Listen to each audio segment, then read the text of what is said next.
combinations of liquids and solids stick together and stay creamy. In fact, most of Arnold's chemicals come from one of three classes: thickeners like Keltrol, enzymes to break down proteins, and fining agents, things to help pull solid ingredients out of liquids. My standard response to a new fruit or flavor is to clarify and see what happens, Arnold says. Gelatin and isinglass are good for removing tannins.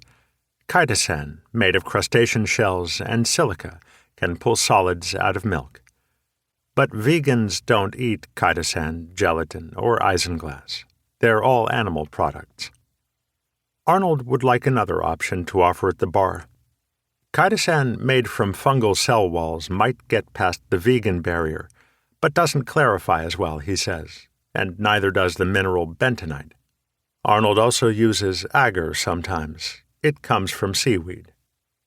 I prefer agar clarification to gelatin, he says. There's a flavor difference.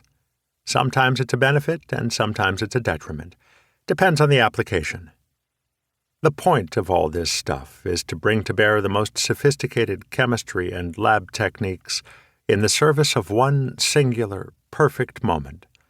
The moment when a bartender places a drink in front of a customer and the customer takes a sip. So, for example, Booker & Dax makes a drink called an Aviator, a riff on a classic pre-Prohibition cocktail, the Aviation. That's gin, lemon, maraschino liqueur, and a bit of creme de violette. Made properly, it has a kind of opalescent light blue hue and an icy citrus prickle. Arnold's version uses clarified grapefruit and lime, and it actually manages to improve on the original in terms of intense gin botanical plus citrus flavors, while remaining water clear. Alcoholic beverages are, in their way, much more complicated than even the most haute of cuisines.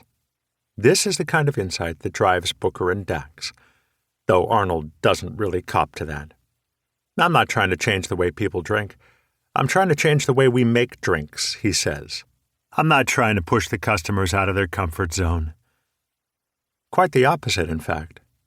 Arnold says that all of his tinkering and tuning, all the rotary evaporator distillation and chitosan fining, is about pushing people into a comfort zone.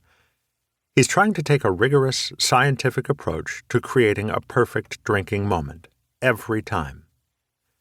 That said, while appreciating Arnold's sorcery doesn't require that a customer know the secret to the trick, it helps if the customer at least notices the magic. Sometimes, Arnold acknowledges, if a customer doesn't know anything about what we're doing, it can be problematic. In the early days of Booker & Dax, when Arnold was still working behind the bar every night, a guy came in and ordered a vodka and soda. It's arguably the dumbest mixed drink ever invented. In most bars, the bartender fills a tumbler with ice, pours in a shot of cheap vodka, not from the shelves behind the bar, but from the well beneath it, where the more frequently used house labels are, and then squirts in half-heartedly carbonated water from a plastic gun mounted next to the cash register. Not at Booker & Dax, though.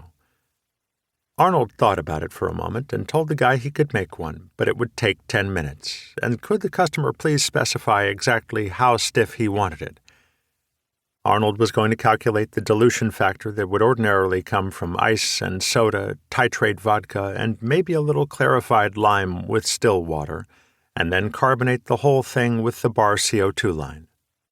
It seems like a lot of trouble in the service of an unappreciative palate. Why serve it at all, I ask. Vodka and soda is a crap drink. I think vodka and soda is a crap drink because it's poorly carbonated, Arnold answers.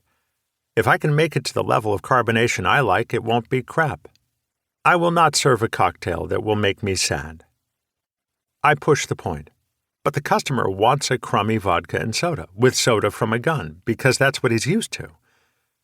Look, it's not our place to judge people's taste preferences, but I won't serve you crap. Arnold pauses for a moment, sips at his house-carbonated water. I've never had someone not like the better version. I've had perfect bar moments. They led to this book. Here's one. I was supposed to meet a friend for an after-work drink on a swamp-sticky Washington, D.C. summer day, and I was late. I rushed across town to get to the bar and